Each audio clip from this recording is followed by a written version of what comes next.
लालू जी को कुछ बुझाता है फाइनेंस का, बेचारे इसी के लिए ना जेल में है। जब गुजरात में बिहारियों को पीटा जाता है, महाराष्ट्र में बिहारियों को पीटा जाता है, तब ये भाजपा वाले एनडीए वाले चुप क्यों रहते हैं? बिहार को रोजगार की जरूरत है, बिहार को बदलाव की जरूरत है, बिहार को प्रगति की जरूरत है। ये सरकार नकल तो कर सकती है, लेकिन विजन नहीं ला सकती है, नई सोच नहीं ला सकती है। तेजस्वी आगे आगे और ये सरकार पीछे पीछे। देश का प्रधानमंत्री नरेंद्र मोदी जी संवैधानिक पद के सिरमौर हैं। पूरे मां भारती के संतान उन पर गौरवान्वित है।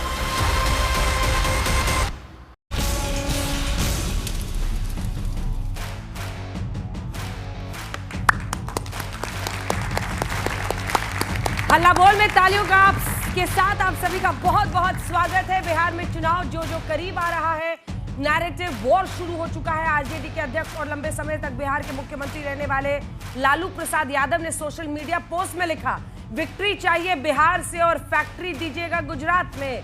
यानी लालू प्रसाद यादव गुजरात के मुकाबले बिहार के भेदभाव का आरोप बढ़ रहे हैं। लालू प्रसाद यादव बिहार के पिछड़ेपन का मुद्दा उठा रहे हैं। लालू प्रसाद यादव ने बिहारी अस्मिता कार्ड तब खेला है जब प्रधानमंत्री नरेंद्र मोदी की मां के अपमान को एनडीए बिहार की संस्कृति का अपमान बताकर आरजेडी कांग्रेस को घेर रही है। सवाल यह है कि क्या बिहार में प्रधानमंत्री नरेंद्र मोदी की रणनीतियों की काट ढूंढने में आरजेडी को मुश्किल हो रही है, इसीलिए गुजरात की बात कर बिहारियों को भड़काने की कोशिश हो रही है। सवाल यह भी है कि बिहार हो या गुजरात हो, क्या चुनाव के लिए राज्यों को आपस में लड़वाया जा सकता है? कैसे? वैसे अगर आप देखिए तो लालू प्रसाद यादव ने बिहार को फैक्ट्री नहीं देने का आरोप लगाया तो एनडीए ने उन्हें कथित जंगल राज की याद दिलाई है। इसीलिए आज हम हल्ला बोल में पूछ रहे हैं कि बिहार चुनाव में फैक्ट्री वर्सेस जंगल राज, किसके सिर ताज? लेकिन बहस शुरू करें उससे पहले आपका परिचय करा देते हैं। हमारे साथ गौरव भाटिया जी, राष्ट्रीय प्रवक्ता भारतीय जनता पार्टी के जुड़ रहे हैं, तालियों के साथ उनका स्वागत कीजिए। डॉक्टर अंशुल अभिजीत जी हमारे साथ प्रवक्ता कांग्रेस पार्टी के जुड़ रहे हैं, तालियों के साथ उनका स्वागत कीजिए। धीरेन्द्र कुमार जी एलजेपीआर के हैं और प्रियंका भारती आरजेडी का पक्ष रखेंगी। आप सभी का बहुत बहुत स्वागत है। लेकिन इससे पहले कि हम चर्चा की शुरुआत करें, आइए आपको दिखाते हैं अपनी ये रिपोर्ट।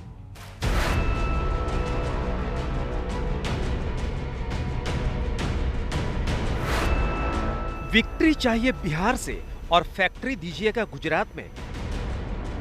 आरजेडी अध्यक्ष लालू प्रसाद यादव की ये एक लाइन बिहार चुनाव में नए मुद्दे की एंट्री है। लगता है कि आरजेडी पूरी रणनीति के साथ चुनाव में बिहार बनाम गुजरात के एजेंडे पर आई है। फैक्ट्री और विक्ट्री की बात करने से पहले 4 सितंबर को लालू प्रसाद यादव ने ही एनडीए के बिहार बंद के खिलाफ पोस्ट करके कहा था, क्या प्रधानमंत्री मोदी ने भाजपाइयों को आदेश दिया है कि आज पूरे बिहार और बिहारियों की माताओं, बहनों और बेटियों को गाली दो? गुजराती लोग बिहारियों को इतने हल्के में ना लें, ये बिहार है। तेजस्वी यादव ने भी एनडीए के बिहार बंद में बीजेपी की कथित गुंडागर्दी दिखाने के दावे वाला ये वीडियो सोशल मीडिया पर डाला और पोस्ट में लिखा,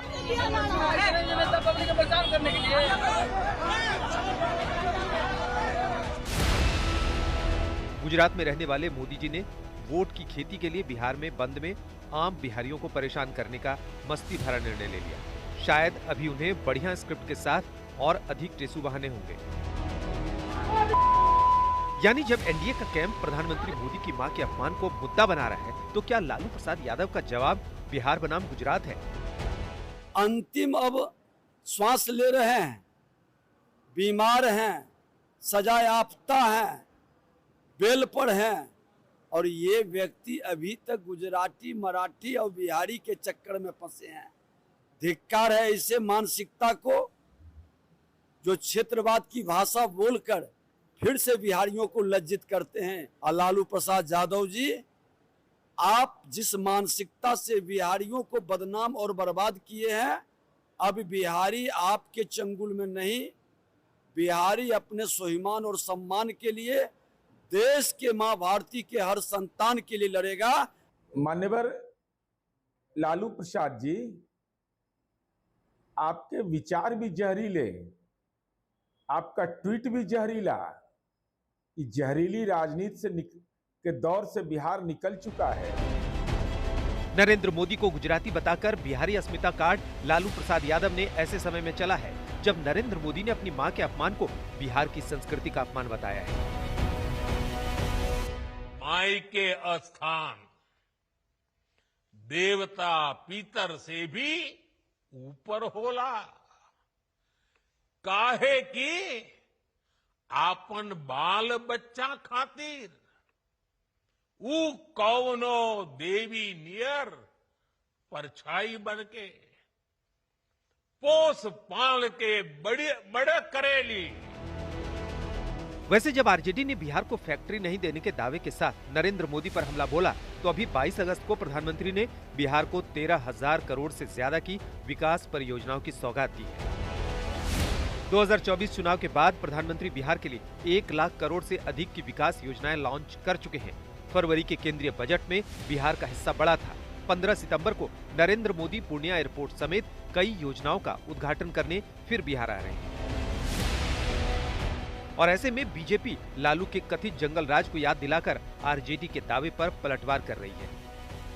लालू जी को कुछ बुझाता है फाइनेंस क्या होता है, बेचारे इसी के लिए न जेल में है कि लालू जी ने यदि अर्थव्यवस्था बिहार का ठीक किया होता तो बिहार तो गुम कर गया होता।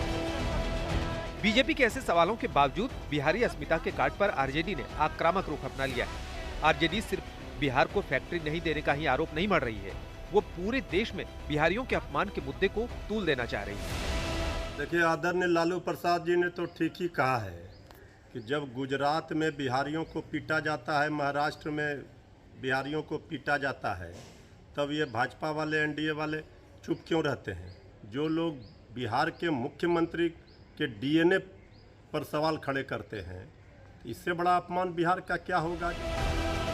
ये पहली बार नहीं है जब नरेंद्र मोदी और अमित शाह की गुजराती पहचान को लेकर राज्य के चुनाव का दांव चला गया हो। इससे पहले यूपी चुनाव में अखिलेश यादव और महाराष्ट्र चुनाव में उद्धव ठाकरे ने गुजराती की दखल का सवाल उठाया था। आज तक ब्यूरो। चलिए गौरव भाटिया जी से शुरुआत करते हैं। वो कह रहे हैं कि मतलब गुजरात के लोग यहाँ पर चुनाव, और ये मुद्दा पहले भी उठता रहा है, लेकिन वो कह रहे हैं कि फैक्ट्री आप गुजरात में दे रहे हैं और यहाँ पर आकर आप प्रचार कर रहे हैं। माइक उठा लीजिए, माइक उठा लीजिए। देखिए, सबसे पहले तो ये कहूँगा, आज मुद्दा जो है, आपने बिहार की बात करी है, तो जो जीएसटी में बदलाव हुआ है ये ऐतिहासिक है। और ये कहना गलत नहीं होगा कि बिहार में एक समय में जंगल राज था, और जब नरेंद्र मोदी जी देश के प्रधानमंत्री बने तो क्या क्या हुआ है उसी से शुरुआत करता हूं। अंजना जी, आपको याद है इस बार का बजट आया, लालू प्रसाद यादव, मनीष तिवारी, कांग्रेस पार्टी, आरजेडी सब क्या बोले, ये भारत का बजट नहीं है, ये बिहार का बजट है। मतलब अगर देश के प्रधानमंत्री ने बिहार के लिए बजट में प्रावधान किए, मखाना बोर्ड की बात करी, तो सबसे ज्यादा दर्द किसे हुआ? वो दर्द हुआ जो आरजेडी और कांग्रेस पार्टी है। दूसरा हमने क्या किया मैं बताना चाहूंगा। बिहार पूरे देश में चौथे सबसे तेजी से आगे बढ़ते हुए अर्थव्यवस्था के मामले में प्रदेश है, और पर कैपिटा इनकम जो इनके समय में 2005 में 8,000 रुपए थी, अब करीब 67,000 रुपए प्रति व्यक्ति हो गई है। बजट का साइज 24,000 करोड़ था, अब 3,17,000 करोड़ हो गया है, करीब 13 गुना ज्यादा। लेकिन मैं एक बात जरूर कहूंगा, गुजराती लोग आ गए हैं बिहार में, ये क्या है भाई? नरेंद्र मोदी जी भारत के प्रधानमंत्री हैं और ये कह रहे थे बी से बिहार और बी से बीड़ी, तो मैं बता दूं बी से भारत, और नरेंद्र मोदी जी बी से भाई बिहार की जनता का, और पांचवी पास जो हैं, सॉरी गलती हो गई, पांचवी फेल हैं जो, वो नरेंद्र मोदी जी की ईमानदारी को हिला नहीं पाएंगे। और मैं इतना ही कहूंगा, इन्हें गुमा है कि मेरी उड़ान कम है, इन्हें गुमा है कि मेरी उड़ान कम है, हमें यकीन है पूरा आसमान कम है। यह है भारतीय जनता पार्टी। और इसके साथ मैं एक बात और कह दूं, बी से बिहार, बी से बीड़ी नहीं, बी से बलिदान, बी से बहादुरी। सबसे ज्यादा अगर कोई सैनिक बलिदान देते हैं, अपनी जान पे खेल जाते हैं तिरंगे की आन बान शान के लिए, तो वो बिहार से आते हैं। लेकिन वो इन्हें बी याद नहीं आएगा, क्योंकि तेजस्वी यादव तो एफ से फेल हैं, चौथी फेल। और दूसरी बात, गुंडाराज ऐसा जहां मारुति के शोरूम लूट लिए जाते थे, ठीक है, मुख्यमंत्री आवास से फिरौती के कॉल आते थे, और मां बेटी बहन ये सुरक्षित नहीं थी। ऐसा जंगल राज है। इसीलिए 20 साल बीत गए, अपने दम पे सरकार नहीं बना पाए। और ये नरेंद्र मोदी जी हैं, इतिहास रच दिया। 62 साल में पहली बार ऐसा हुआ अंजना जी कि 3 बार लगातार अगर कोई प्रधानमंत्री बना तो देश के यशस्वी प्रधानमंत्री श्री नरेंद्र मोदी जी। ये फर्क है हम दोनों में। पोस्ट दिखाइए जरा स्क्रीन पर। ये क्या है अभिजीत जी? आपको मैं मानती हूँ आप संजीदा एक राजनीतिज्ञ हैं। B for Bihar, B for bidi, इसका क्या मतलब है? क्या ये है आप लोगों की सोच? क्योंकि अभी तक तो बिहार के अपमान करने वालों के साथ आप खड़े रहते थे। इसका क्या अर्थ है? ये क्या है? और एक बार हम सुना देते हैं, संजय मयूख नेता हैं बिहार में बीजेपी के, उन्होंने बहुत गुस्सा इस पर दिखाया। पहले सुना देते हैं उन्होंने क्या कहा है, फिर चलेंगे अभिजीत जी के पास। कैसा रिवाज सीख लिया है कांग्रेस ने? कांग्रेस के नेता और कांग्रेस के मंच से आदरणीय प्रधानमंत्री जी की माता जी को गाली दी जाती है। बिहार बहुत शर्मसार हुआ इनके इन घटनाक्रमों से, और इसीलिए बिहार के लोगों ने बंद का आयोजन किया। बिहार का आम आदमी बंद किया, लेकिन उसके बाद अपने वोटर अधिकार यात्रा की खींच उतारने के लिए उन्होंने बिहारियों की तुलना बिहारी से कर दी। ये कैसा रिवाज है? कभी हाइड्रोजन बम चलाते हैं, कभी बीड़ी बम चलाते हैं। इन लोगों को इस शर्मनाक स्थिति के लिए माफ़ी मांगना चाहिए। अभिजीत जी, वही सवाल जो लगातार पूछा जा रहा है, हर जगह सोशल मीडिया पर भी जनता पूछ रही है, बिहार के लोग पूछ रहे हैं कि आप इस पोस्ट को तो डिलीट कर देंगे, लेकिन इस मानसिकता को कैसे डिलीट करेंगे जो बिहारियों को कमतर आंकती है? B for Bihar, B for bidi मतलब? नहीं, कोई ऐसी मानसिकता की बात नहीं है। ऐसा हम कल्पना भी नहीं कर सकते। बिहार के लोग या मैं खुद बिहार से हूँ, पटना से हूँ, और एक जगह से नहीं कई जगह में बिहार से हूँ, और वहाँ पर हम कल्पना भी नहीं कर सकते कि बिहारियों का अपमान हो। एक ट्वीट लेके आप उसको मुद्दा बना दें, आप सुर्खियों पे डाल दें और समझ जाएं कि ये चुनावी मुद्दा बन जाए, ये कभी नहीं हो सकता। प्रधानमंत्री जी भी बार बार बिहार आ रहे हैं, और आपको पता होगा कि जब पहलगांव का एक वाकया हुआ था, उसके बाद सीधा वो विदेश यात्रा छोड़कर बिहार आए थे, मधुबनी आए थे, और उन्होंने बहुत ये कोशिश की कि किसी तरह बिहार की जो समस्याएं हैं, वहाँ की जो परेशानी है, वहाँ की जो दिक्कतें हैं, जो बेरोजगारी है, जो मुफलिसी फैली हुई है, वहाँ पर जो जल जमाव का समस्या है, जो आर्थिक विषमताओं का समस्या है, सब नज़रअंदाज करके वो एक राष्ट्रीय मुद्दा बना दें। ये बार बार उन्होंने बाद में भी किया। विक्रमगंज की रैली में प्रधानमंत्री वहाँ पर गए और बिहार की समस्याएं तो भूलकर उन्होंने और चीज़ बातों को शुरुआत कर दी। सिंदूर के बारे में कर रहे थे, और चीज के बारे में कर रहे थे। देखिए, बिहार का मुद्दा यहां से जाने वाला नहीं है, जो बेरोजगारी का मुद्दा है, और सबसे ज्यादा जो मुद्दा है जिससे हमने एक रैली निकाली थी, जो एक वोटर अधिकार रैली निकाली थी कि आपका जो हक है वो छीना जा रहा है। आखिर लोकतंत्र में मैं पूछना चाहता हूं अंजना जी, लोकतंत्र में आपकी सबसे कीमती अमानत क्या होती है? आपका वोट होता है ना, यही आपका वजूद है, आपका अस्तित्व है, यही आपकी पहचान है। दुनिया भर में आपका जो सम्मान होता है वो इसलिए क्योंकि आप अपनी नुमाइंदगी चुन सकते हैं। आवाम ये फैसला करती है कि हुकूमत कौन करेगा यहाँ पर, और वो छीना जा रहा है। ये मुद्दा है, बेरोजगारी एक मुद्दा है वहां पर, और आप और चीजें सुर्खियों पे ला रहे हैं, वो मुद्दा नहीं है, उनको भूल जाइए। और मैं ये कहना चाहता हूं, बार बार प्रधानमंत्री गए, भाई आर्थिक स्थिति तो यहां पर पूरी ध्वस्त है, पूरे मुल्क की ध्वस्त है। जीएसटी किया था, उससे पहले नोटबंदी की थी, और नोटबंदी तो एक प्रहार था यहां के गरीब आदमियों पे। नोटबंदी के बाद जीएसटी जिस तरह से आई, और एक तरह से जो सुधार हुआ है यहाँ पर जीएसटी में, सरकार स्वीकार कर रही है कि हमने बहुत बड़ी गलती की, तो थोड़ी तब्दीली ले आते हैं बिहार चुनाव के पहले। लेकिन ये जुमला और ये सब बातें काम नहीं करेंगी। यहाँ पर इस मुल्क में मुफलिसी है, गैर बराबरी है, बल्कि मैं ये कहूँगा कि गैर बराबरी का हद इतना हो गया है, अपनी वेशवाद के भी ज़्यादा इस वक्त गैर बराबरी है, क्योंकि बड़े बड़े कारोबारियों को यहाँ जितने भी संसाधन हैं वो दिए जा रहे हैं। 1% लोगों के पास 40% संसाधन है इस मुल्क पे। 1% लोगों के पास इख्तियार है 40% यहाँ के रिसोर्सेज पे। जरा सोचिए, जरा कल्पना कीजिए अंजना जी। और ये बिहार का ये गैर बराबरी का, क्षेत्रीय गैर बराबरी का भी मामला है। ठीक है, असल मुद्दों से भटकाने के लिए, वोटर अधिकार यात्रा की सफलता से भटकाने के लिए आप इस मुद्दे को उछाल रहे हैं, इस आरोप का जवाब दीजिए। देखिए, सबसे पहले तो मैं ये कहूंगा, इनको चुनाव लड़ने की आवश्यकता क्या है? ये तो ये कहते हैं कि सरकार इनकी, सिस्टम हमारा, जनता हमें वोट दे के जिताती है, आप सिस्टम के साथ खेलिए ना। आपका काम ही यही है, आपको सरकार थोड़ी ना बनानी है, आपको केवल सिस्टम हमारा, सिस्टम हमारा। सीटें आती 99, हमारी आई 240, 99 में ऐसे ऐसे हाथ करके कह रहे थे जीत गए, वाह वाह।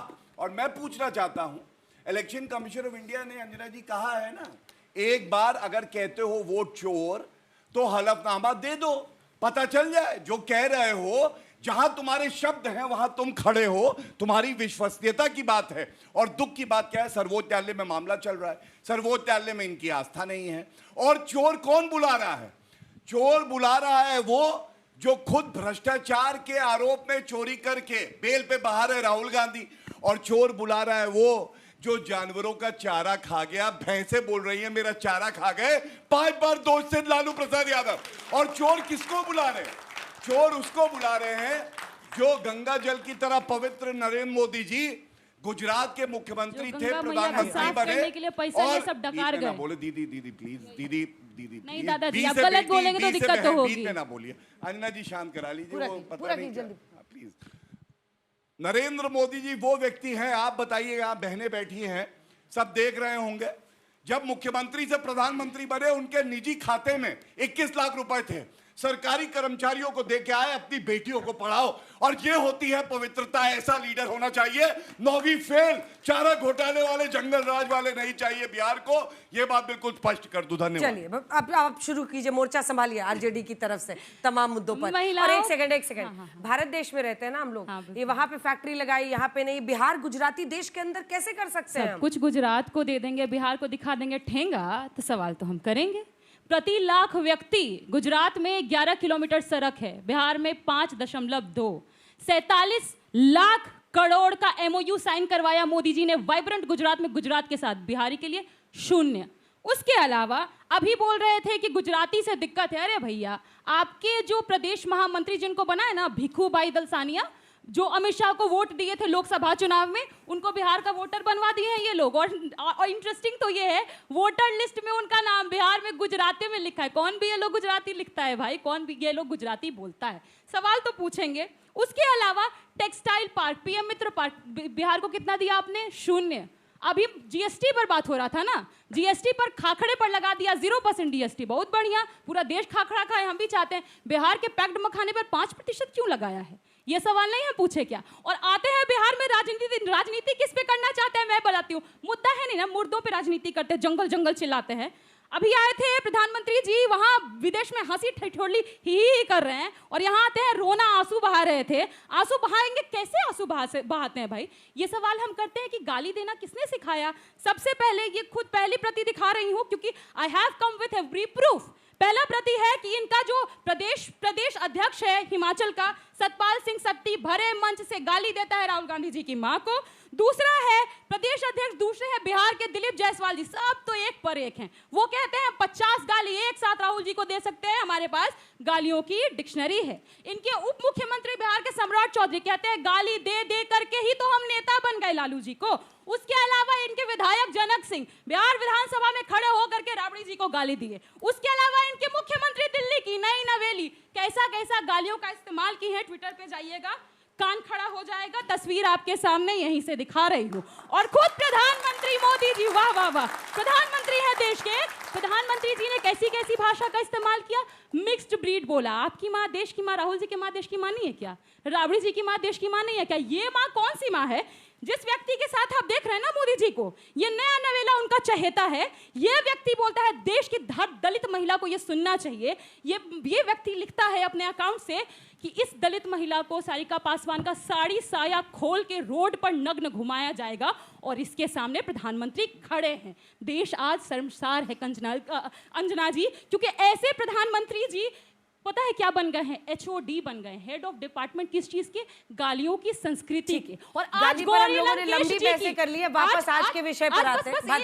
बस एक लाइन। आज गौरी लंकेश जी की पुण्यतिथि है, जिनको गोली मार दी गई थी। कौन लोग थे हम जानते हैं। उसको गाली देने वाले लोगों को प्रधानमंत्री जी फॉलो करते हैं। क्या यह सही है? एक सवाल बस देश से पूछना चाहूंगी, हम किसको फॉलो करते हैं? हम उसको फॉलो करते हैं जिसकी लिखावट पसंद हो, जो हमें पसंद हो। प्रधानमंत्री जी गालीबाजों को एंटरटेन कर रहे हैं या गालीबाजों को? ये सवाल थे। अब ऐसा लेकिन सवाल है कि अब गुजरात पर हम लोग चर्चा आज करना चाह रहे थे, लेकिन अब लग रहा है कि गाली वाले पिच पे वो बैटिंग करने के लिए उतर रहे हैं। देखिए अंजना जी, ये जिस तरह से बता रही हैं, दलित बिहार के नहीं पूरे देश के सबसे बड़े नेता दलित के आदरणीय चिराग पासवान जी की माता जी को, इन्हीं के नेता मंच पर जब थे तो उनकी मां को गाली दी गई थी। उस पर एक लाइन सॉरी राष्ट्रीय जनता दल के लोगों ने नहीं बोला। और गुजराती, बिहारी, हरियाणा, बंगाल, ये क्या है? अगर गुजरात का अपमान करते हैं तो क्या गांधी जी का अपमान आप नहीं कर रहे हैं? और मैं बता रहा हूं कि आपने बी से बीड़ी निकाला, बी से बिहार निकाला। क्यों नहीं राष्ट्रीय जनता दल के लोग बोलते हैं और कांग्रेस के लोग कि बी से बेल और बी से भ्रष्टाचार? ये करने वाले लोग कहाँ चले गए? बीड़ी पर आरोप लगा करके, बीड़ी को नीचा दिखला करके कहीं ना कहीं गरीब मुसलमानों का अपमान है। यही तो हम कहना चाहते हैं। आ गया?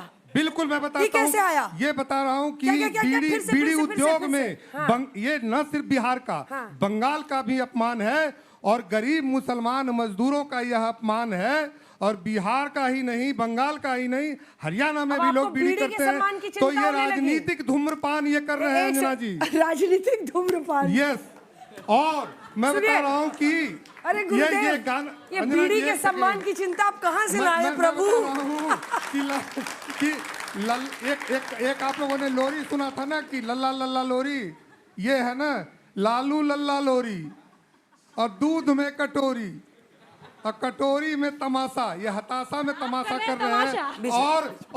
और तेजस्वी करे तमाशा, ये लोग तमाशा कर रहे हैं। न यहाँ पर कोई मुद्दा इनके पास है।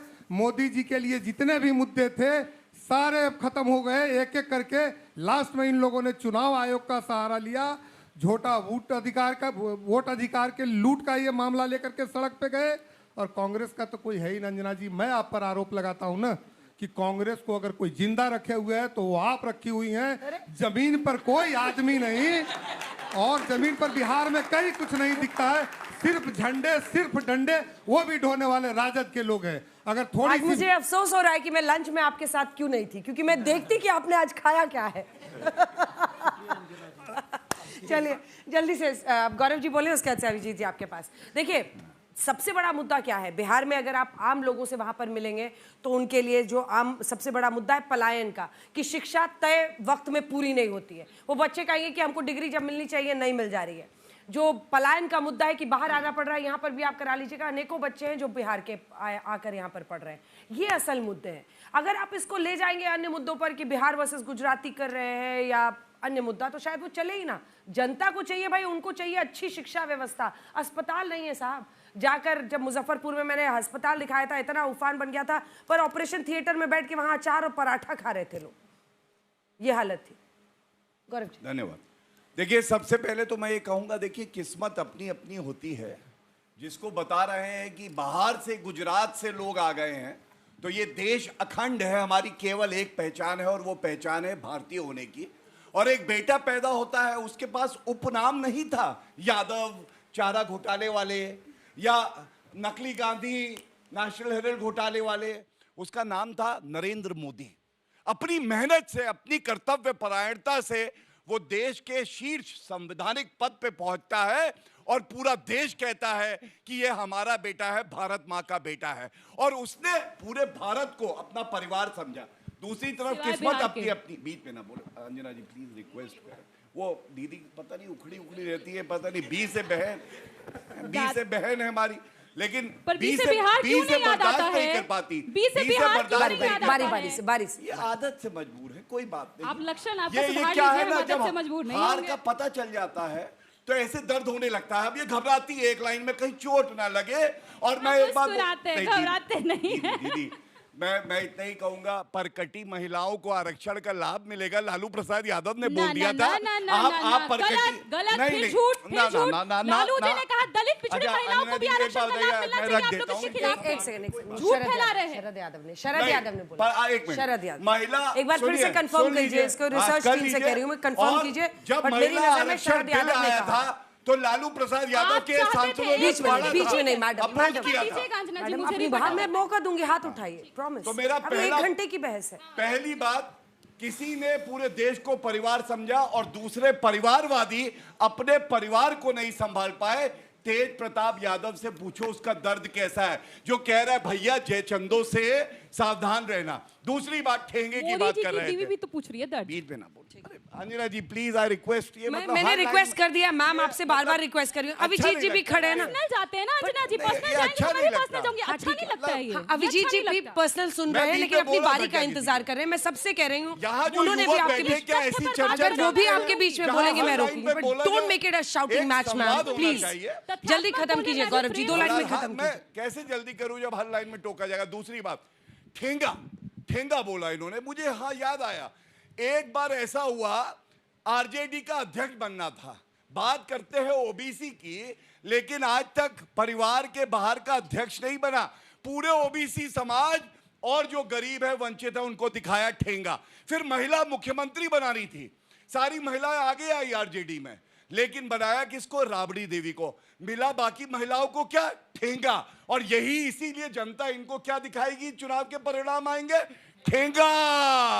ये होने वाला है। और एक बात मैं और चलिए अब सवाल लेंगे जल्दी। तथ्यात्मक एक लाइन में, पढ़ लिख के आए, अच्छा लगेगा। देखिए ठीक है, तेजस्वी यादव 4वीं फेल, 9वीं फेल, पूरा परिवार फेल, लेकिन हमारी बहन जो 20 है बहन, ये तो पढ़ लिख के आई है ना। गौरी लंकेश की जब हत्या हुई, किसकी सरकार थी बताइए? कांग्रेस की सरकार थी, और उस पर हमसे सवाल पूछ रहे हैं, इनको ये भी तथ्य नहीं पता। अभिजीत जी जल्दी से आप माइक उठाइए। और इस तरह से जितने मुद्दे उठ रहे हैं वो उधर से उठा रही हैं, और वो तो गुजरात को बड़ा मुद्दा बता रही हैं कि वहां पर सारा फैक्ट्री है। तो आप कांग्रेस पार्टी इस पर क्या खड़ी कहाँ है? क्योंकि लालू जी ने पोस्ट लिखा है बाकायदा। देखिए, गैर बराबरी तो है यहाँ पर, असमानता और गैर बराबरी है, क्षेत्रीय गैर बराबरी है, मैं उस मुद्दे पे आऊँगा। और यहाँ पर लोगों के बीच में भी है, जहाँ पर कुछ ही लोगों के पास एक सारी संपत्ति है, सारे संसाधन हैं यहाँ इस मुल्क में, सारे रिपोर्ट्स आ चुके हैं कि यहाँ पर गैर बराबरी है। अगर बिहार को 20 साल में और डबल इंजन की सरकार कहते हैं, बेरोजगारी इतनी व्यापक है, जाइए मुसल्लापुर हाट में पटना के और देखिए वहाँ पर किस तरह से नौजवान वहाँ जाते हैं कि किसी तरह नौकरी मिल जाए, कोई सरकारी नौकरी मिल जाए, क्योंकि कोई व्यवसाय नहीं वहाँ पर, कोई उत्पादन नहीं। प्रधानमंत्री ये कहते हैं कि स्पेशल पैकेज देंगे, आज तक दिया नहीं। वो कहते हैं कि निवेश आएगा, 75,000 करोड़ का निवेश आएगा, और कुछ दिन पहले वहां बिक्रमगंज में कहते हैं अरे पिछले साल तो 5,000 करोड़ आए थे। क्या आया था? नहीं आया था। मेरे मित्र ये कहते हैं कि बड़ा देखिए इनका बजट क्या होता है ये जानते भी नहीं। बजट सिर्फ एक ऐलान होता है, वो ये नहीं होता कि आपने कितना खर्चा किया। अब बड़ी बड़ी बातें करेंगे, 65,000 करोड़ आपने शिक्षा को दिया इस बजट में, कितना खर्चा हुआ है आप जानते हैं? यहां रिपोर्ट आए हैं कि जो प्राइमरी स्कूल के जो छोटे छोटे बच्चे हैं वो पढ़ना लिखना भूल गए कोविड के बाद। आप ये जानते हैं कि जर्जर हालत में हमारे प्राइमरी स्कूल बिहार में, कोई देखने वाला नहीं, वहां पर जाके देखने वाला नहीं, जल जमाव हो रहा है। नलका तो आपने 12 करोड़ लगा दिए, एक नलके में भी पानी है, और 12 करोड़, ये प्रधानमंत्री का दावा है 12 करोड़ नलके लगाएगा। अरे भाई किधर हैं? 4 करोड़ घर बनाए, रिहायशी इलाके कहां पर हैं? कहां लोग रह रहे हैं? कहां पर हैं ये बातें? यहां पर तो बिहार को अपने हाल पे छोड़ दिया है। और अगर हम नहीं आवाज उठाएंगे, और फिर वोट चोरी का मामला, और इसीलिए हमने वोटर अधिकार रैली निकाली थी। एक नहीं कई मामले हैं, लेकिन सबसे महत्वपूर्ण उसकी चर्चा भी होनी चाहिए। वो मुद्दे पे नहीं आ रहा है, उसकी हमने पुष्टि भी कर दी किस तरह वोट चोरी हो रहा है। अगर हमने बता भी दिया, सबूत भी दे दिया, तो और क्या चाहिए? ठीक है, जल्दी से, क्योंकि आपके नेता पर उन्होंने सीधा बोला है, आपका टाइम है रिबटल का, उसके बाद मैं सवाल लूंगी। इन्होंने कहा कि लालू जी महिला आरक्षण के खिलाफ थे। मैं देश को यहीं से बता देना चाहती हूँ, लालू जी महिला आरक्षण में कोटा विद इन कोटा चाहते थे कि दलित, पिछड़ी, आदिवासी, अल्पसंख्यक महिलाओं को भी उसका लाभ हो। आप मुझे बताइए कि अब मर्दों की जाति होती है इस देश में, महिलाओं की जाति नहीं है क्या? लालू जी हमेशा से ये चाहते थे कि जो बैकवर्ड महिला है, जो पत्थर तोड़ रही है, जो नाले में है, जो सब्जी बेच रही है, जो सब्जी उगा रही है, जो मछली मार रही है, मछली बेच रही है, फल बेच रही है, दूध बेच रही है, उस महिला को भी अधिकार मिले। और सदन में मायावती जी, फूलन जी, भगवती जी, सभी महिला पहुंचे। मतलब आप उसमें भी जाति का आरक्षण चाहती हैं, आरक्षण में भी जाति का आरक्षण, कोटा हमें चाहिए, क्योंकि वही समाज की सच्चाई है और देश में यही चाहता है। अंजना जी, चल छोटा सा रिस्पॉन्स गौरव जी। धन्यवाद। देखिए कैसे कहते हैं, फर्क आपको सामने स्पष्ट हो जाएगा। असंभव को जो संभव कर दे उस व्यक्ति का नाम नरेंद्र मोदी है। महिला आरक्षण की बात कर रहे हैं, लेकिन लालू जी चाहते थे ऐसा हो वैसा हो। अरे केंद्र में तो समर्थन दे रहे थे, यूपीए में ऐसे लाते वैसे लाते, लाए क्यों नहीं? लाए तो मोदी जी, पहली बात। दूसरी बात मैं इनसे कहना चाहूंगा, बाहरी पे राहुल गांधी का जन्म बिहार में हुआ है क्या? अंजना जी आप बताइए, आप तो बिहार से आती हैं। राहुल गांधी अच्छा बिहार में पैदा हुआ, मुझे नहीं पता था, मुझे लगा इटली में हुए, लेकिन कम से कम भारत में जन्म हुआ है। दूसरी बात ये बताइए, जब रेवंत रेड्डी आते हैं और कहते हैं तेलंगाना में हमारा जो डीएनए है ना बिहारियों से बेटर है, और उनको बुलाते हैं तेजस्वी आओ, राहुल आओ, खड़े हो बगल में, बिहारियों के तमाचा मारेंगे हम बेइज्जती करके। तीसरी बात बताएं, स्टालिन उनके नेता हैं, क्या कहते हैं? कहते हैं उत्तर भारतीय बिहारी और उत्तर प्रदेश के लोग हमारे यहाँ टॉयलेट साफ करने आते हैं, तो बाहरी नहीं थे, बुलाया गया, आओ जरा आओ, वोट अधिकार यात्रा में आओ। इसलिए कहते हैं इनका जो दोहरा रवैया है ना।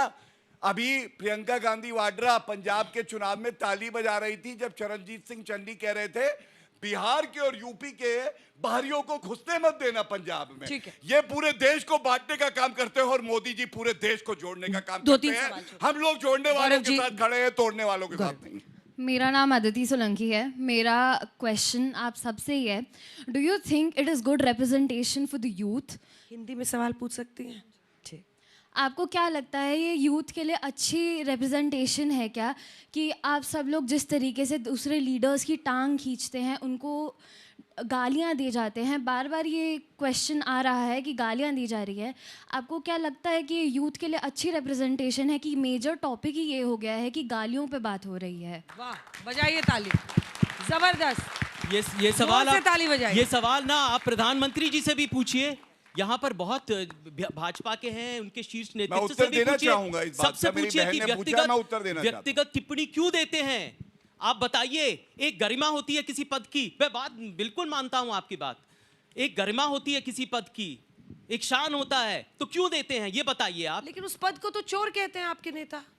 हमने उस पद को नहीं, हमने जो यहाँ पर व्यवस्था है, जो प्रणाली है, जो हो रहा है, उसको हम कहते हैं कि यहाँ पर बेईमानी हो रही है, ये हम कह रहे हैं। आपके भी अनेकों नेताओं का उदाहरण है, जवाब तो दोनों को देना होगा, गाली दोनों तरफ से आती है। अपनी बहन की बात का समर्थन करते हुए एक बात कहूंगा, बिल्कुल आप उन नेता को आदर्श समझिए, और एक उदाहरण मैं पेश कर देता हूं।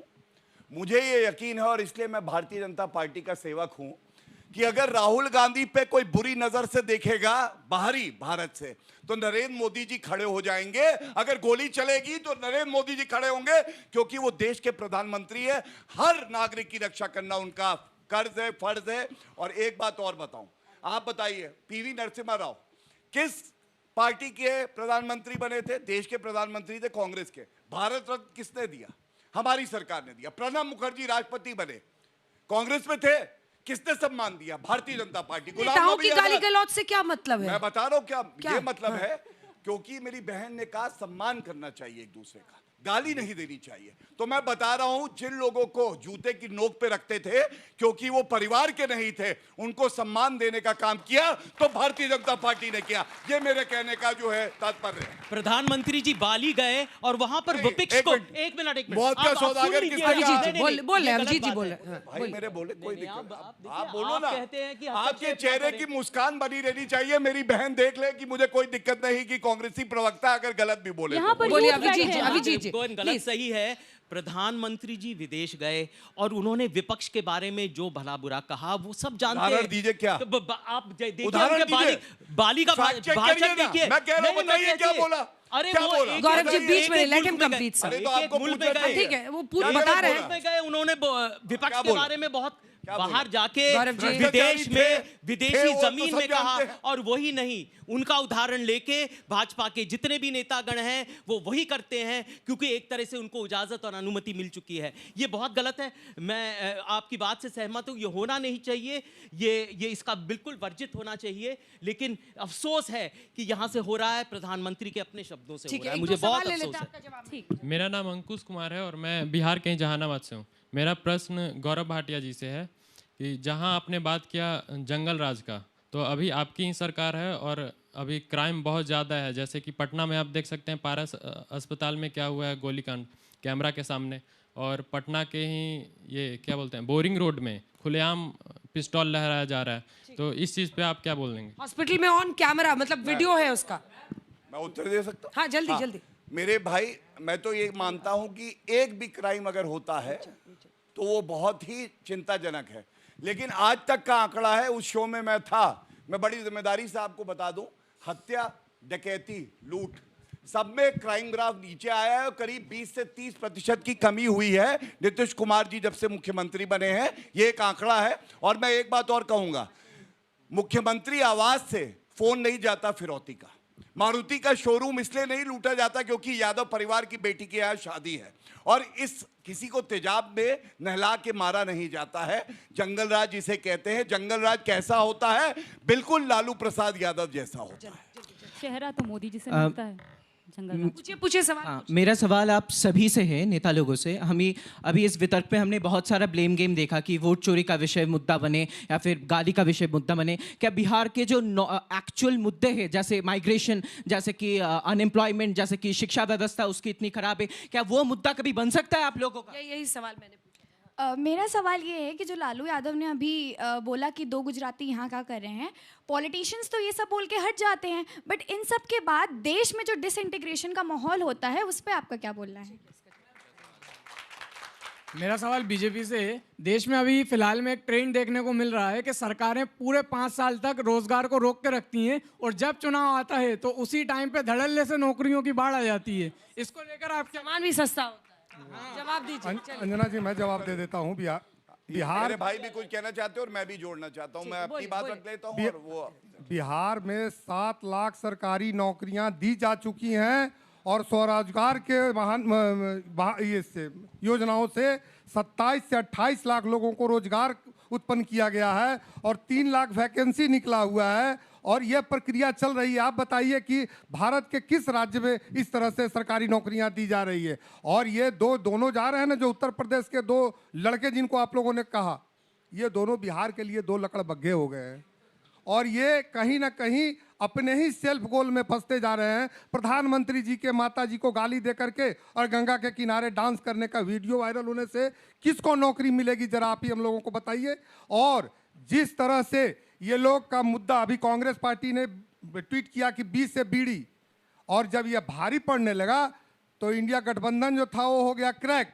तो अब कह रहे हैं अंजना जी कि हैंडल हो गया मेरा हैक, अब पूरे मुद्दे से हो रहे हैं बैक। एक एक चीज मैं बता रहा हूं कि बिहार में कहीं नौकरियों की न दिक्कत है न रोजगार की दिक्कत है। अकेले हमारे नेता आदरणीय चिराग पासवान अपने माँ बाप से दूर शौक में आए दिल्ली पढ़ने सब। नहीं, पढ़ाई करने आए हैं, लेकिन हमारे नेता आदरणीय चिराग पासवान जी लगातार बोल रहे हैं और इस बात से सहमत है, जिन लोगों ने वहां से पलायन कराया ना, सिर्फ लोगों का पलायन नहीं, पूंजी का भी पलायन कराया, बिजनेस का भी पलायन कराया, आज वह पूंजी लौट रहा है। और 2100 करोड़ का अकेले फूड प्रोसेसिंग मिनिस्ट्री में बिहार में MOU साइन हुआ है, इसलिए बिहार बदल रहा है। जो सवाल उस बच्ची ने पूछा उसका जवाब दीजिए। जब पूरे देश में बचपन से यही पढ़ाते हैं, एकता सबसे बड़ी चीज है, आप लोग इसको बिहार गुजरात क्यों कर रहे हैं? हमारे संविधान में ही सबसे पहला जो लिखा है ना sentence, we the people of India, तो वी द तो लालू जी को बताइए ना। नहीं, हम वी लालू जी को बताइए, मुझे क्यों बता रहे हैं? लेकिन आपको इसलिए बता रहे हैं, आपको इसलिए बता रहे हैं क्योंकि बिहार का होने के बावजूद अगर आपको बिहार का दर्द नहीं दिखता है तो बताना तो बिहार की बात कीजिए। बिहार की बात इसलिए गुजरात से कंपैरिजन करके क्या होगा? देश के प्रधानमंत्री होने चाहिए, पर उनका रवैया झुकाव जो रहता है ना वो गुजराती के प्रति रहता है। प्रति व्यक्ति। अच्छा, उस बच्ची को देख के बोलिए, उसका जवाब दीजिए। चिल्लाने से नहीं होगा। नहीं, वो कह रही है इंटीग्रेशन का क्या होगा, चुनाव तो खत्म हो जाएगा। सुनिए ना अंजना जी, प्रति व्यक्ति आए, फैक्ट्स पर बात करते हैं। प्रति व्यक्ति आए गुजराती की 32,000 रुपए महीना, बिहारी की 5500 क्यों है? 20 साल से किनकी सरकार? इनकी सरकार है ना। दूसरा, आपने कहा कि पूर्णिया में जा रहे हैं अब मोदी जी पता नहीं क्या क्या कहा उद्घाटन करने के लिए, इस शो में शिलान्यास करने के लिए चला था बीच में बिगिनिंग में। अभी फिर दरभंगा भी तो 2-2 बार चले गए, आज तक एक पिलर नहीं खड़ा हो पाया है बिहार ये में। सब बताइए, बिहार तो आपको बताना चाहिए, आप विपक्ष हैं, दिस इज योर जॉब। सारी बातें हम बोल रहे हैं, पर ये देश का दुर्भाग्य है कि मोदी जी चाहते हैं कि मोदी जी की माँ दुर्भाग्य के ऊपर इनका डिबेट है, हो, दुर्भाग्य बोल रहे हैं। मोदी जी की माँ के ऊपर डिबेट हो, पर बिहारी के दर्द की कोई परवाह न हो। हम हमेशा बोलते हैं दवाई नहीं, हम कमाई चाहते हैं पढ़ाई चिराग जी की लिखाई माँ पर सिंचाई भी डिबेट कार्रवाई, हो इस कि क्यों गाली मुद्दों दी की गई। बात होनी चाहिए। दलितों आप की बोलते हैं बात आप लकड़ करते बग्घा हैं। बोलते हैं, बीच में, आप धीरेन्द्र लकड़ जी, बग्घा चिराग जी धीरेन्द्र जी गलत बात है। आप लकड़ बग्घा बोल दिए तुरंत से, आपके वाले खुद सेल्फ डिक्लेयर्ड हनुमान हैं, लेकिन हम नहीं बोलेंगे क्योंकि आप ये सब भाषा इस्तेमाल करते हैं क्योंकि वो चिराग सेल्फ पासवान इंडिपेंडेंट हनुमान नहीं है है, ना। हम फख्र से कहते हैं मोदी जी के हनुमान है। अच्छा ठीक है, माइक नीचे रखिए जी। आखिरी बात ये है अंजना जी कि इन्होंने कहा 20 से बलिदान और 20 से बिहार, तो बलिदान तो सैनिक देते हैं ना, हमारे बिहार के सैनिकों ने बलिदानी दी ऑपरेशन सिंदूर में। जब मोदी जी बिहार आए, पोस्टर और बैनर बड़े बड़े चमचमाते हुए मोदी जी के लगे थे, किसी सैनिक का पोस्टर क्यों नहीं लगा जिसका बलिदान दिया गया? वो तो सवाल हम करेंगे। मैं उत्तर नहीं, एक मिनट जीना जी, सॉरी। ऑपरेशन सिंदूर में लेकिन एक भी सैनिक का बलिदान नहीं हुआ है, तो अभी अगर आप बोल रहे हैं ये भी गलत, कैसे नहीं हुआ? सॉरी, उसी समय में हुआ, सिंदूर में उसी समय में हुआ, उसी समय में हुआ ऑपरेशन सिंदूर में। जिस समय में हम जंग लड़ रहे थे, सॉरी, जिस समय हम जंग लड़ रहे थे उस समय अलग बात है। ऑपरेशन सिंदूर में किसी का बलिदान नहीं हुआ, लेट्स नो दैट। एक मिनट, एक सेकंड, दो सवाल इन बच्चे के, फिर मैं ऊपर आऊं। प्रधानमंत्री जी पे मैं 10 सेकंड लूंगा, ज्यादा नहीं, आपको तंग नहीं करूंगा, जल्दी वादा है मेरा। ये वो कह रहे हैं, मैंने कहा 20 से बलिदान, तो 20 से बलिदान तो ये भारतीय जनता पार्टी भी 20 से है, लेकिन इनका तो 20 से भ्रष्टाचार है। ये तो सिर्फ लूटने आए हैं। और नरेंद्र मोदी जी वो प्रधानमंत्री हैं हर दिवाली सेना वाली। वैसा प्रधानमंत्री कहां लाओगे जो हर दिवाली में सेना के साथ अपना परिवार समझ के बनाता है? और ये लालू और ये तेजस्वी केवल चारा घोटाला। मेरा नाम मोहम्मद परवेज आलम है, मैं बिहार से हूँ। और ये जीएसटी की बात करते हैं, सिगरेट पे इन्होंने 40% जीएसटी लगाया है और बीड़ी पे 18%। जीएसटी तो इन्होंने ही लाया है, ये तो विपक्ष लेके नहीं आया है। तो ये एक, बल्कि सेहत को नुकसान दोनों देता है, सिगरेट भी नुकसान देता है और बीड़ी भी नुकसान देता है। तो इनकी क्या मानसिकता है? ये कोई राजनीतिक दृष्टिकोण है? भाई बताइए। एक सेकंड, भाषण नहीं देना, सवाल। नमस्कार सर, मेरा नाम मंथन है। मेरा आपसे एक क्वेश्चन था कि हर नेता यहाँ पर आके बोल रहा है कि हमने जीडीपी के स्लैब्स में रिफॉर्म्स लाए हैं, बट उसका किसी ने हमें नेगेटिव साइड नहीं बताया कि हमारी जो जीडीपी उससे बढ़ेगी, बट उसके साथ इन्फ्लेशन भी बढ़ेगा। बिकॉज कम जीएसटी मतलब होता है कम खर्चा मतलब डिमांड ज़्यादा होगी लोगों से, और जिसकी वजह से हमारा इन्फ्लेशन बढ़ेगा। क्या आपने कभी इसके बारे में सोचा है? मेरे भाई एक बात आप ही से दरअसल उल्टा कह रहे हैं, दोनों का जवाब दीजिए। दोनों सवाल आपसे, दोनों का जवाब दीजिए। मेरे भाई पहली बात तो मैं आपको बता दूं कि जीएसटी का सपना भी इन्होंने ही देखा था और सपने को पूरा मोदी जी ने किया। और इन्फ्लेशन की दर इनके समय में डबल डिजिट होती थी, अभी 2.5 से 3% है। और हमारी ग्रोथ कहां है? मेजर इकोनॉमीज में सबसे ज्यादा 7.5%। और यह भी गलत नहीं है, 2,40,000 करोड़ रुपए 2025 में अप्रैल माह में जीएसटी हमने कलेक्ट किया। इसीलिए ये जो लाभ मिल रहा है, 400 ऐसी वस्तुएं हैं जहां पे जीएसटी की जो टैक्स दर है वो घटाई जा रही है। और हर कोई कह रहा है अब की दिवाली खुशियों वाली। अगर किसी को दर्द हो रहा है तो वो इनको हो रहा है, होने दीजिए। मैं ये आपको जीएसटी के बारे में कुछ बता देता हूं। ये कह रहे हैं कि हमारा एक सपना था, इस सपने को एक तब्दीली की एक भयानक हकीकत में इनकी सरकार ने, हमने जैसा जीएसटी सोचा था उसकी बुनियादी कुछ और के। अरे भैया नहीं तो आर्थिक विषय में तो आपको कुछ पता ही नहीं। इनसे आर्थिक विषय में इनसे कुछ सवाल करना नहीं है। और आर्थिक, और मैं जीएसटी के बारे में, अरे आप मेरे से आपने तीखे सवाल दिए, पूछे, मैंने उत्तर दिया। मैं पूछ रहा हूँ जीएसटी क्यों नहीं लागू? आप बताइए। अगर इसका उत्तर देंगे मैं गले लगूंगा। आपने मेरे प्रश्न का उत्तर दिया। उनको गले लगना नहीं है, अभी चलिए शांत रहिए। मैं बताता हूं कि आर्थिक विषय क्या थी। आप जीएसटी से पहले नोटबंदी आई, आप जानते हैं नोटबंदी कैसा है? चुप रहिए। अरे यार गौरव जी जानना चाहते क्यों नहीं लागू हुआ? आप बताइए। देखिए इनकी हरकत, जीएसटी ये देखिए यहाँ पर प्रमाण है इनकी फितरत का, इनकी तबीयत का। देखिए आप, अरे तो आप शांत रहिए। राहुल गांधी ने जो चिट दी थी उसमें उत्तर नहीं है इसका, इसलिए में घबराए हुए हैं बेचारे। गौरव जी, देखिए, हर इस पे जब उतारी गई इनको है। आर्थिक स्थिति बड़ी कमजोर है, आर्थिक समझ, तो इसलिए ये ऐसे बार में हस्तक्षेप करते हैं। मैं आपको इनका समझा वो देता हाल है, हूँ। नोटबंदी आई, नोटबंदी आई है आपको, वो आर्थिक प्रहार था और उस समय जो हालत हुई यहाँ पर हमारा जीडीपी लुट गया। अरे यार, अच्छा Abhijeet ji, but this is a valid question. मुझे माइक लेना पड़ेगा गौरव जी, थोड़ी देर अभिजीत जी, ये सवाल तो बनता है ना, जीएसटी हमारा आइडिया, फला महिला आरक्षण हमारा, लाए तो कुछ नहीं, किया क्यों नहीं? अरे जो हम लाए वो उसकी किया चर्चा क्यों नहीं? करनी। रफाल कहते थे कि डील हुआ, लेकिन रफाल आया कितना? सिक्योरिटी बिल हम लाए, जो हम लाए उसकी चर्चा तो करनी है। अरे फिर ये शुरू हो गए। और अड़चने कौन डाल रहा था? ये भाजपा सरकार डाल रही थी। और मैं बताता हूं, उससे पहले, जीएसटी से पहले नोटबंदी हुई। आपको याद है नोटबंदी के समय क्या हुआ था? उसके बाद जीएसटी लाए और जीएसटी में जितने भी छोटे लघु उद्योग थे, जिनको एमएसएमईज कहते हैं, वो खत्म हो गए, उनके शटर डाउन हो गए। उनके पास न वो ऑपरेशनल कॉस्ट थे, न लागत थी, न कोई संसाधन थे, न सीए को देने के पैसे थे, न अधिवक्ता को देने के कोई पैसे थे, और उनकी सारी एक तबाही हो गई। और आज तक यहां पर 7 साल के बाद उनको अचानक ये आया है कि हाँ, किसी तरह यहां पर तब्दीली होनी चाहिए। हमारी जो परिकल्पना थी जीएसटी की, वो बुनियादी तौर से बिल्कुल अलग थी। जीएसटी से फायदा होगा कि नहीं होगा? मैं और बता देता हूं, जीएसटी मैं बताता हूं। अरे ये ऐसी मत, इसीलिए मैंने माइक हटा लिया। आप उत्तर नहीं दे रहे ना। मत कीजिए। नहीं, because if वो I भी बीच में start, आपके एक बार नहीं बोले, please don't do this. This is not my habit और मेरा अदब में नहीं है।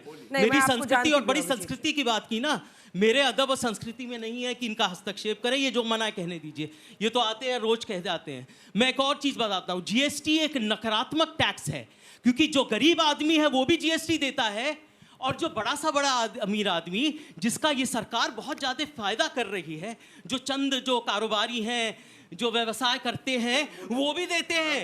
और ये एक नकारात्मक टैक्स है। तो आप समझ सकते हैं कि सबसे ज़्यादा अगर जीएसटी के प्राइसेस बढ़ेंगे तो जो गरीब आदमी है सबसे ज्यादा मुतासिर होगा कि नहीं? ठीक है, छोटा रिएक्शन, फिर मैं आपसे जवाब लूंगी। देखिए बहुत कम बचा, तो बहुत सलीके से काम करते हैं ये लोग। कलम से कुछ दिक्कत है, इसीलिए तेजस्वी जी हमेशा कहते हैं ये हाथों में तलवार देना चाहते हैं, कलम नहीं। कलम पर ही जीएसटी बढ़ाया गया। आप देखिए 12 से 18 कर दिया गया। कहे किताबों पर हम जीएसटी घटा रहे 5% कर दिए, पर पन्नों पर जीएसटी बढ़ा दिया, मतलब मिला जुला के तो वही कर दिए। सीमेंट कंपनीज पे मैं बता रही हूँ, 10 दिन पहले उतना ही प्रतिशत दाम बढ़ाया गया है जितना अभी घटाया गया है। सीमेंट कंपनी को कैसे पता चला कि इतना ही? जल्दी, टाइम बहुत कम बचा। इनको ये भी नहीं पता है, मैं बता दूं, मैंने कहा 400 ऐसे आइटम्स हैं जहां जीएसटी की दर को घटाया गया है। मेडिसिन, लाइफ सेविंग ड्रग्स पे घट गया है, मेडिकल डिवाइसेस पे घटा है, लाइफ इंश्योरेंस, हेल्थ इंश्योरेंस पे घटा है, टूथपेस्ट, सोप, सब पे घटा है। कोई देखिए ऐसा है, मैं बताता हूँ, आपने कांग्रेस के प्रवक्ता का तर्क सुना? अपने ही खिलाफ आर्ग्यूमेंट कर रहे थे, भगवान इन्हें किसी का वकील ना बनाए, राहुल गांधी ने ट्रेनिंग दी है।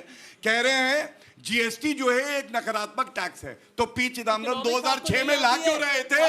मतलब आप देखिए बीच में बोल रहे, तो बोल रहे अभी तो सलीका सिखा रहे थे, सलीका ऐसा होता है, सलीका ऐसा होता है, बोलने लगे। देखिए दर्द हुआ। हाँ, मैं एक ही लाइन कहूंगा, अगर इतना नकारात्मक था तो आप ला क्यों रहे थे? और दूसरी बात, सबसे न मैं गिरा न मेरी उम्मीदों के मीनार गिरे, लेकिन मुझे गिराने में कई लोग 100 बार गिरे। चलिए इसी के साथ अल्लाह बोल में इतना ही। आप सभी का बहुत बहुत धन्यवाद हमारे साथ जुड़ने के लिए। देश दुनिया की बाकी खबरों के लिए देखते रहिए आज तक। धन्यवाद।